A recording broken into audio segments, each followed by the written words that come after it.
For many Americans, tomorrow marks the beginning of a long holiday weekend. But for the 2020 candidates, the 4th of July holiday means a campaign trail blitz.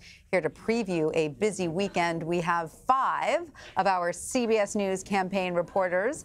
Musadiq Bidar is based in Iowa for us. Today he's in Waterloo, where Congressman Tim Ryan and former Vice President Joe Biden are spending time. Nicole Sganga is covering the campaign from New Hampshire. Today she is in Bethlehem, where Senator Kirsten Gillibrand was earlier. Stephanie Ramirez is covering candidates Kamala Harris, John Hickenlooper, and Bill Weld. She joins us from Washington. And here on set, we have Tim Perry and Zach Hudak. Tim is covering Beto O'Rourke, Steve Bullock, Jay Inslee, and Julian Castro. Zach is covering Elizabeth Warren, Eric Swalwell, and Bill de Blasio. Wow, welcome guys. We have a lot of reporters covering a lot of candidates. These are exciting days. Thank you so much for being with us. Musadiq, let me start with you. What issues are coming up in your conversations with Iowa Democrats? Tanya, there are several issues that continuously come up in my conversations with caucus goers here in Iowa. Among them are trade and climate change. The reason for that is it's impacting farmers. On one end, they're being hit by unpredictable weather patterns, which is impacting when and how they plant crops. And on the other end, they're being impacted by tough trade talks, and that's impacting their access to specific markets. But the main issue for a lot of caucus goers here is healthcare. The reason for that is in Iowa, access to healthcare is decreasing while costs are increasing. In rural northeast Iowa, in Howard County, for example, there are about 10,000 people there. President Trump won this county in 2016, but there's only one ultrasound technician in the entire county. She works Monday to Friday, so if you don't get to see her during the week and need to see an ultrasound technician on the weekends, you're out of luck.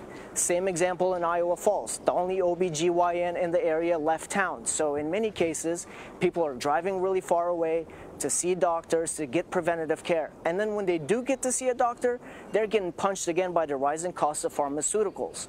I met a man in Dubuque this past weekend. He's in his late 60s. He's been working for John Deere for about 30 years, and about a year ago he had a stroke. 6 months later, his wife had a heart attack. Now, fortunately, both are doing well and they're recovering, but between the two of them, they're taking 30 pills a day. And the cost for that is unsustainable, they tell me. It's unbearable for many people. So in a lot of ways in Iowa, what the whole caucuses are going to be about is healthcare. And whoever convinces voters that they have the best plan is likely to do very well. And we know that health care is important to voters across the nation this round. So, Nicole, I'm going to turn to you now. Senator Kirsten Gillibrand is kicking off a marathon 7-day visit to New Hampshire. What is the campaign planning? Absolutely. It is a marathon. She's got 14 stops in 10 counties, all 10 counties here in the Granite State. And her goal is to connect with rural voters up here in Carroll and Coos County. She was just in Lancaster, New Hampshire, which is a district that went to Trump back in 2016. Now, Senator Gillibrand was able to flip 18 of her own Trump districts in the state of New York in 2018. And she is trying to prove that she can connect with independent and even Republican-leaning voters here in the Granite State. As far as stops along the trail, she'll be making appearances at 2 4th of July parades here in New Hampshire, including a famous one in Amherst. She'll also be stopping off at a whiskey distillery, doubling down on her comfort food here on the campaign trail, which she has told reporters is whiskey. All right. We know the importance of those comfort food stops. All right. Now, Stephanie, you are following Senator Kamala Harris's campaign. What are you hearing from the campaign about Harris's exchange with Biden at last week's debate?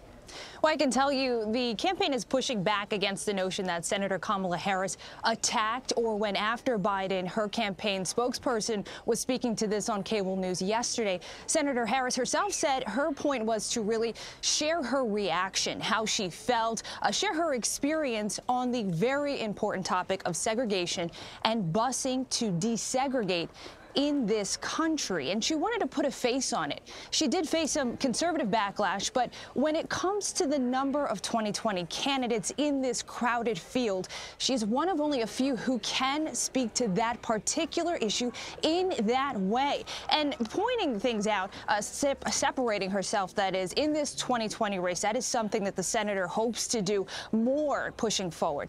On that note, Iowa, West Des Moines, Iowa. They got a little taste of this today. It'll be interesting to see where she goes next in sharing these small anecdotal stories. There is criticism out there that the senator is not really known for sharing those personal stories, but she has to do it. It's very important for her to do it. And for people like us, the embeds who are following her day in and day out, it's something that we may see and hear, like that she was part of that second integrated class at Thousand Oaks Elementary. We know that because we're following her, but the voters out there who aren't following her every move, this is all new to them. And that's why it's so important for her to share those personal stories, as she did on the debate stage last week. And you can tell that that personal story certainly resonated with the audience members as soon as she shared it. All right, Stephanie, thank you. So, Tim, you are following the O'Rourke and Castro campaigns. They recently went head-to-head on immigration. How do their policy plans differ?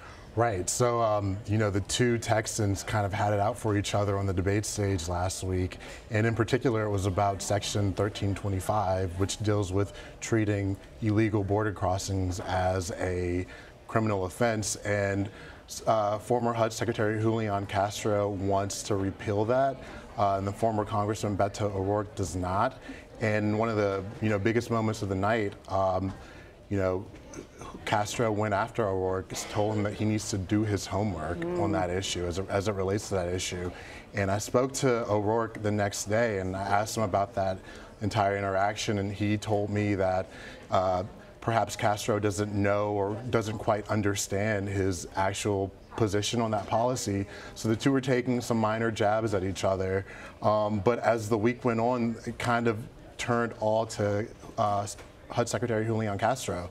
He has seen his media attention just go up quite a bit. In recent polls, there was a Univision poll that came out yesterday that has him at second place, right behind Senator Kamala Harris. There was a poll that came out today, an ABC Washington Post poll, that has him at 4%, which is tied with Mayor Pete Buttigieg. And in terms of money, which is what you need to kind of keep the wheels going in this operation, he has raised over $1 million since that debate. So a very strong performance there. And last night he announced that he's at 116,000 unique donors, which, as you know, you need 130,000 donors to make it to the debate stage. So the week's really been all about Julian Castro and how he's been capitalizing on that moment and hoping that he can push it throughout the summer. Yeah, I mean, with immigration being such a headline story right now, it's almost who's going to own this policy? Who's going to be the one who's going to run away with it? Exactly. And it looks like in this case, Julian is getting the upper hand when it comes to immigration, at least. For now. For now, we'll yeah. We'll Every day is a new day, right? Different. Okay, so Zach, tell us, you've been following Elizabeth Warren. She has been said to have a plan for everything. How is that playing out on the trail? Well, she's released over 20 detailed policy proposals, so she's definitely earned that reputation. When you look at things like eliminating college debt or like breaking up big tech, these are issues that Senator Warren inserted in the conversation, and you could see that at the debates last week. Now, are voters keyed in to every single one of her individual policy proposals? Absolutely not. But they do know her as the candidate with a plan for everything. What they might not know is that the majority of her plans require massive funding, and they hinge on two major tax proposals passing. One of them is on the ultra-rich, one on massive corporations. Now, if the Democrats don't maintain control of the House and overtake the Senate, neither of those taxes is going to happen. And in that case, she would be much more limited in what she could accomplish with executive orders alone. All right, so taxing the ultra-rich is a big part of these plans playing out. It is. The majority of them flow directly from it. Right. All right. Thank you so much, Zach. Okay, Nicole, you mentioned Gillibrand's visit. Can you give us a sense of the other campaign's operations there in New Hampshire? Well, it all comes down to one thing, and that is ground game, ground game, ground game. I was speaking just yesterday with New Hampshire Democratic Party Chair Ray Buckley. I asked him, what does it mean to have a sizable operation here in New Hampshire? And he said it means everything going up to the New Hampshire primary. And so we've seen a number of campaigns expanding their staffing over the past month. We have Senator Elizabeth Warren, who has the most expansive ground game here in the Granite State, 4 field offices and staffers in all 10 10 counties here. Also one to watch is Senator Cory Booker. Now he's opened up 3 field offices, has the same political advisor as President Barack Obama had on the trail, Jim Demers. And he's also been connecting with voters in smaller retail style stops. He is an old namesake here in the Granite State, helped the party and its many legislators fundraise $170,000 during the 2018 midterms. Another common theme that we're seeing is giving back to the community here in New Hampshire in some of those down ballot races. So Mayor Pete Buttigieg's New Hampshire team announced just today they're opening up their field office, their very first one in Manchester, New Hampshire, right next to the office of Democratic Mayor Joyce Craig, and they'll be helping her and working hand in hand with her during her re-election race that's coming up this fall. All right, Nicole Sganga, thank you so much for that. Also, thanks to Musadiq Bidar, Stephanie Ramirez, Tim Perry, and Zach Hudak. Thanks to all of you. Great job, guys. Keep up all the good work.